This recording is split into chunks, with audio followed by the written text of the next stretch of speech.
Salute, salute, salute. It's your boy Gamo Kioske back here with another one.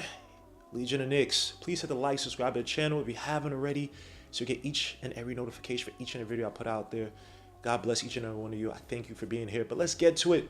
The Knicks on December 15th, the date where NBA teams are allowed to trade off newly signed players. I think outside of extensions, but newly signed players off their teams. Obviously, everyone wants Evan Fournier going alley blue, but I'm here to talk about Domantas Sabonis, an underrated player, at least in my eyes. I think the Knicks should pick up. I think he fits so well in Tom Thibodeau's offense, but it's a guy who is so-called struggling. I won't really say that. Guy's probably not doing as well compared to last season, averaging about 18 points compared to 20 last season. He is shooting 59% from the field, which is slightly off from 53%, or higher than 53% last season. His rebounds are right there at 12 compared to last season. He is averaging more offensive rebounds. But it seems in Carlisle's offense, where he likes to play a lot more spread concepts, something he kind of try to run in Dallas, it seems like Sabonis doesn't fit because he can't space the floor as much, even though you can say that Carlisle kind of has to concede and bow down to Sabonis' talent because he just made Player of the Week. He's been using him as a high screener, use him in the post a lot more. So we'll see. But again, it seems as if the Pacers are looking to rebuild. But this is the place where the Knicks, I would hope, could step in and try to offer some assets to get a guy like Sabonis, who I think would fit extremely well in Tom Thibodeau's offense. It would be that high IQ playmaking big that he hasn't really had since Joakim Noah in the Chicago days. So let's get to the strengths as to why I think he'd fit best in Tom Thibodeau's offense. Now, the four factors in which I think would allow Sabonis to fit extremely well in the Tom Thibodeau offense is his playmaking, his screen game, his pick and roll ability, as well as his ability to score in the low post.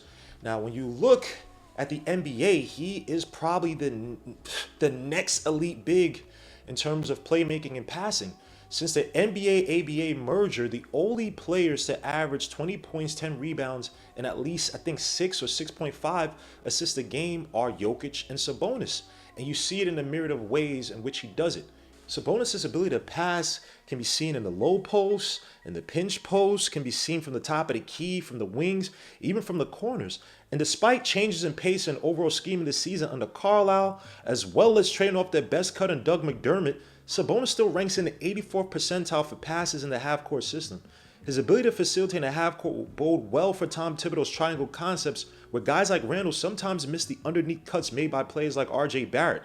His versatility and playmaking will also allow Randle, if they are paired together, to play a lot quicker, where he wouldn't be tasked with having to decide to score or playmake on each possession. So when you look at the point guard position for the Knicks, Sabonis is not going to solve the black hole that we've had there for years, but what it allows the Knicks to do is not to go out and possibly overspend at that point guard position, but buys us a little bit of more time. When you look at those Bulls teams, Joakim Noah and Tom Thibodeau, they were ranked in the top 10 4 years straight regarding assists, top 15 for 5 years straight, and that was without a so-called prototypical point guard. You had Derrick Rose, who was more of a scoring guard for Memphis. You had guys like Keith Bogan, who was more of a two guard, and then it allowed them, once Rose got hurt, to switch over to Jimmy Butler, who was developing in that playmaker role, but he's more of a point forward. If you look at his position from the surface level. And when you look at Joakim Noah on those teams, he never had a usage rate above 20%. And yet he was probably the best playmaker on that team. Sabonis never had a usage rate above 25% on his Pacers team. And you could probably argue he's the best playmaker compared to guys like, say, Oladipo or even Malcolm Brogdon. So for all the playmaking, all the ball movement that the Knicks fans want, I would strongly suggest you look at Sabonis as an option. Now, the next positive regarding Sabonis' game is his screen game. Now, I know it's a very underrated and sometimes boring stat or fact that people don't want to look at, but the Knicks have some of the worst screeners at the big position or in the front court in the NBA.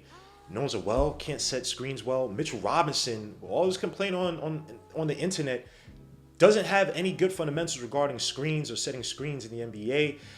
Julius Randle can set screens when he wants to, but he just doesn't want to set screens. He doesn't want to play in the pick and roll game with his players. You saw in the Pacers game or the second Pacers game, we actually set some screens for Fournier, kind of open up the offense. It worked, but again, he just doesn't want to run it. And the only guy on the Knicks who can actually set proper screens is Taj Gibson, but he's 36, 37 years old and about to retire, and all the wear and tear. So the Knicks don't really have much in the way of the screen game. But you know who does? Sabonis. Last season, Sabonis generated the most screen assists in the league at 6.5 a game, elevating the 2020 Pacers, a team that was missing Brogdon, Turner, and Caris Lavert for some chunks of the season, to the number 2 ranked team in assists. And this season, despite the team's early season struggles and change in offensive philosophy, Sabonis is good for 4th in the league in screen assists at 5.4 a game, while the Pacers are ranked 11th in total assists per game so far. The closest Knick regarding screen assists is Randle at 2.9, while the Knicks are second worst in the league at total assists per game at 21.4. And when you look at his actual technique, Sabonis does an excellent job of sealing off defenders from the ball handler, sometimes getting away with illegal arm movements, but hey, if it works, it works.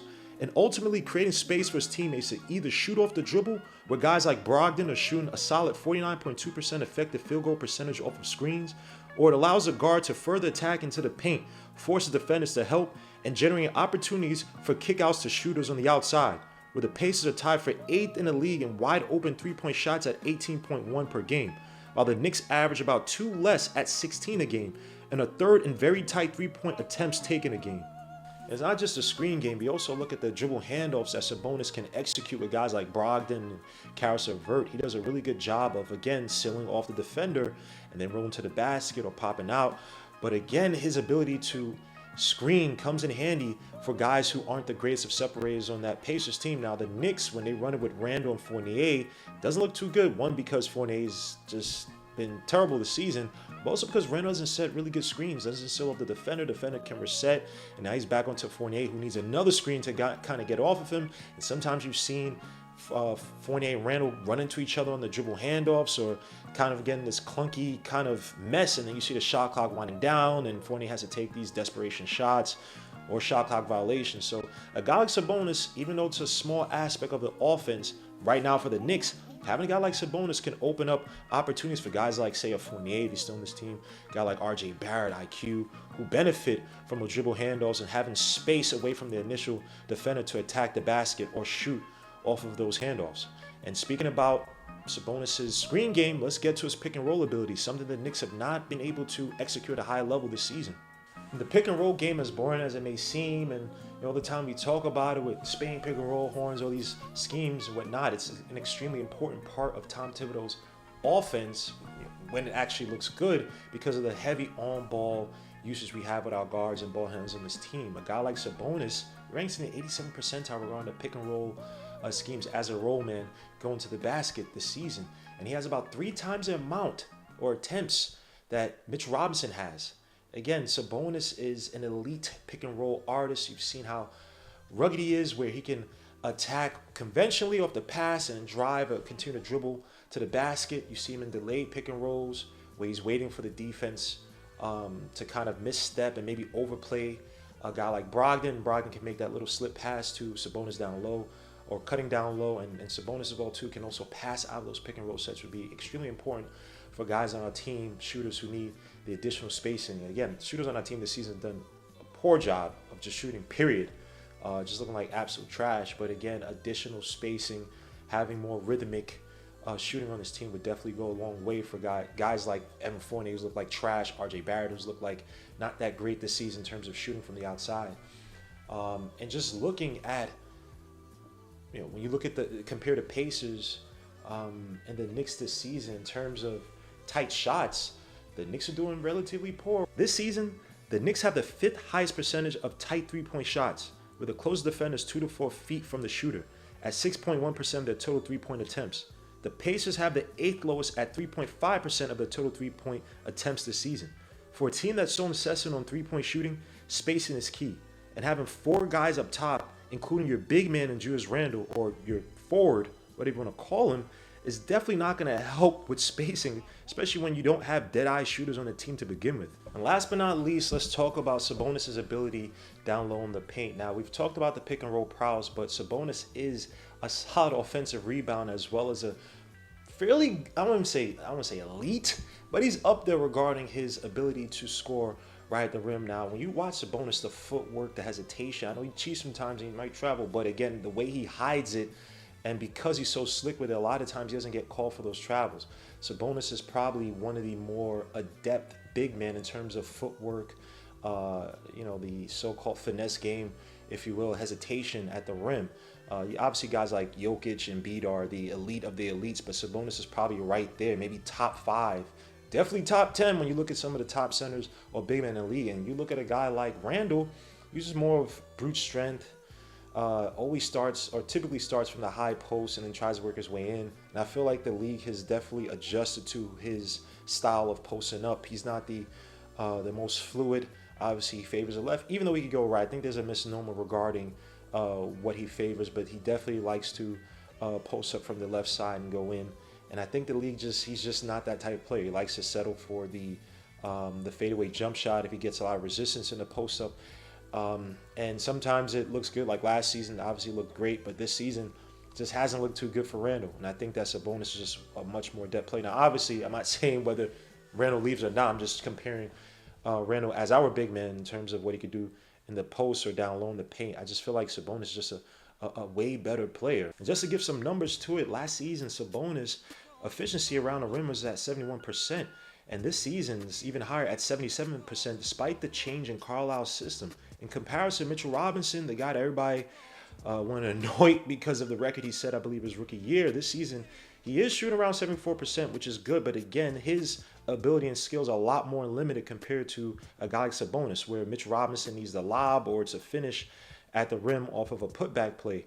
And Randall this season is actually not scoring well. Now, granted, he is shooting a lot more of his shots from the outside, but this season when he's actually at the rim, he's shooting a poor 61%. Overall, the Knicks are 22nd in the league in regards to scoring to the rim, averaging about 62% at the rim, while the Indiana Pacers are 5th in the league at 67.5% at the rim. And when you look at some of these elite teams, Utah Jazz, Golden State, Denver, Washington, now all of a sudden, Phoenix, even Cleveland with their upstart team, all the elite teams seem to have some type of inside presence.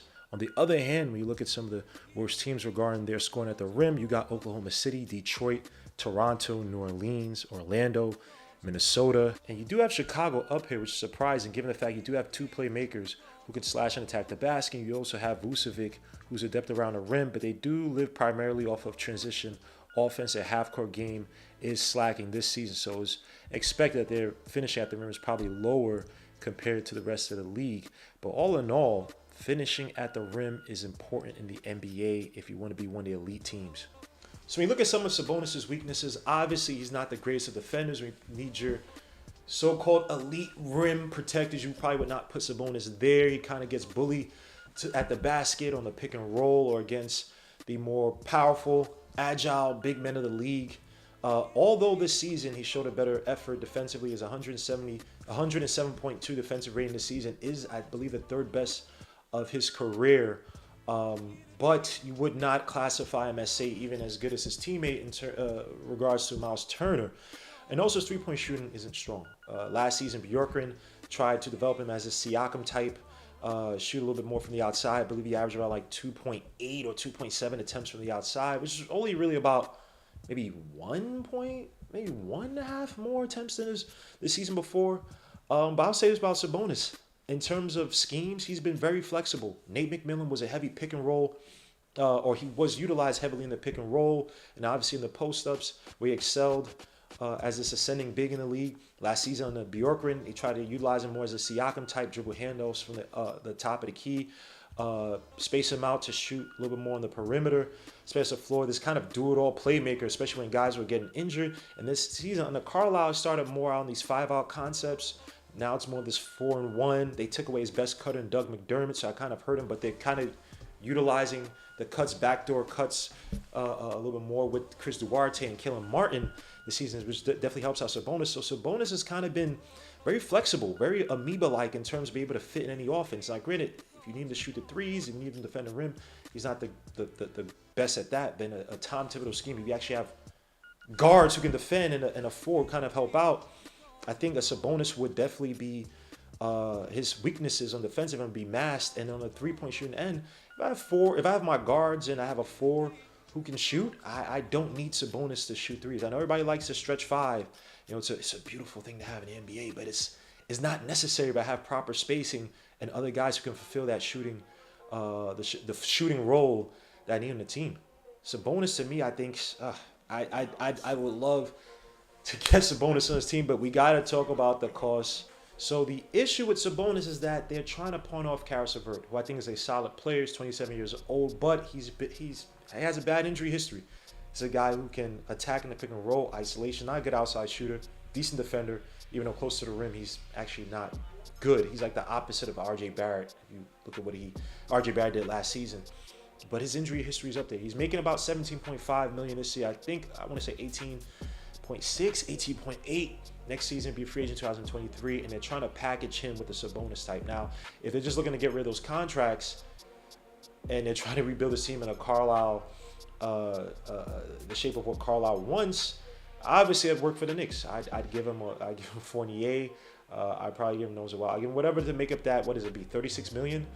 That you have to make up in terms of those two combined contracts in Caris Lavert and Sabonis. But I just don't see it because, one, Fournier sucks, and I can get better assets from other teams who are interested in Sabonis, like the Blazers, the Kings.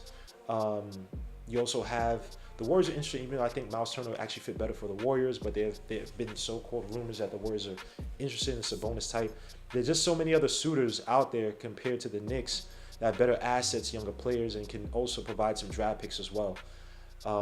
But yeah, I don't think Fournier's going to work. Randall can't be traded until next season because he was extended with the Knicks. So I just don't see a Sabonis type coming to his team, unfortunately. Unless they're trying to offload some contracts, we can make that up. But again, why would they want a Rose and Fournier or Noah well when they get some better players elsewhere? You look at the Kings, so I think the Kings are like the bottleneck in terms of things would kind of take some form or shape once they're able to make some trades or move some guys like Fox and Buddy Hield.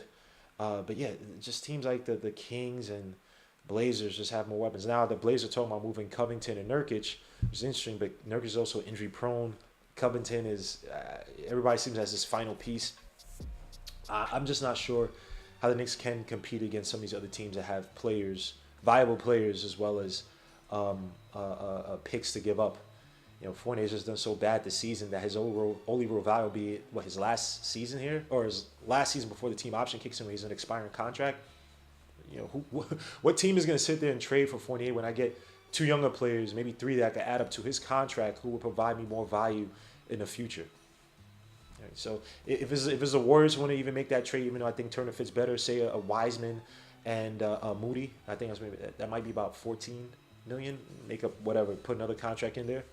I take Wiseman coming off an injury and Moody over Fournier's contract. So I just don't see it happen for the Knicks, unfortunately, man. But I think that he would be perfect with Tom Thibodeau. He'd be Joakim Noah on steroids in terms of his playmaking, and then he can also score within the lines, within the perimeter. But unfortunately, I don't see it happen, despite the fact that there are rumors that the Knicks and the Pacers have been talking about the swap. But guys, let me know what you think. Do you think that Sabonis would fit in his team? Would you make a trade for him? What would you actually trade for him? Would you trade Randall for Sabonis? I would. And that's why I'm dissing Randall. Randall's a good player, solid player, but I think Sabonis is just, they're levels. They're level to this game. I think Sabonis is on a quasi-elite level where Randall, I don't think he's there. I'm not even sure he's gonna sniff what he did last season again. But let me know what you guys think. Please leave a like, subscribe to the channel. Make sure to leave a comment to talk about this video. It's your boy Gimo Kiyasuke, Legion of Knicks. I'll see you next time. God bless. Peace. Salute. We out.